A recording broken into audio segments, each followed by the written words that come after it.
starting to heal by asking for forgiveness. A new independent report released today is critical of how past leaders of the Catholic Diocese in Bridgeport responded to claims of clergy sexual abuse. Now, the investigation looked into claims dating back to the 1950s. Channel 3 New Haven Bureau Chief Matt McFarland is live in Bridgeport, where we are hearing from survivors today. Matt? Well, Denise and Dennis, the Roman Catholic Diocese of Bridgeport asked for this investigation a year ago, and here is the final report.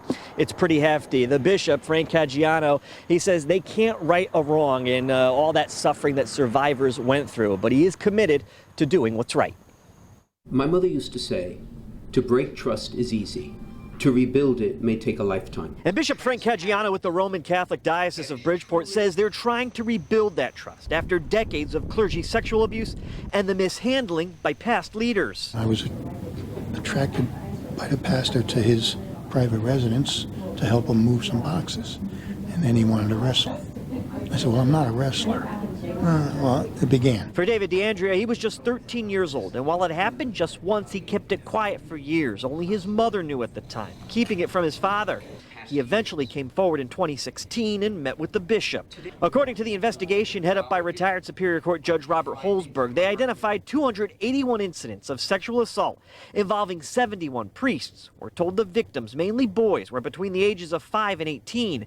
And of those 71 priests, 10 were responsible for most of the abuse and the $56 million in payouts. We've reviewed hundreds of thousands of files and pieces of paper, and trying to assemble it and make sense out of it is not an easy task. The report cites past bishops Walter Curtis and Edward Egan, shown here, who later became a cardinal in New York, for not removing abusive priests, but rather reassigning them to other parishes, and that the two were more concerned about avoiding scandal and protecting the church and its assets over its people.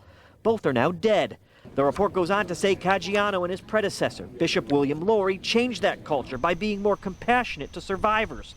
For DeAndrea, he can't say enough about the steps the bishop has taken, helping him get through this, along with his doctor.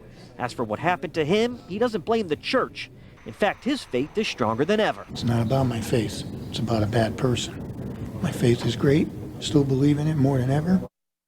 Now, coming up tonight at 6, we'll dig deeper into the actions, or more appropriately, the inaction of those previous bishops. We'll have that part of the story coming up tonight at 6. We're live with the mobile newsroom in Bridgeport. Matt McFarland, Channel 3 Eyewitness News.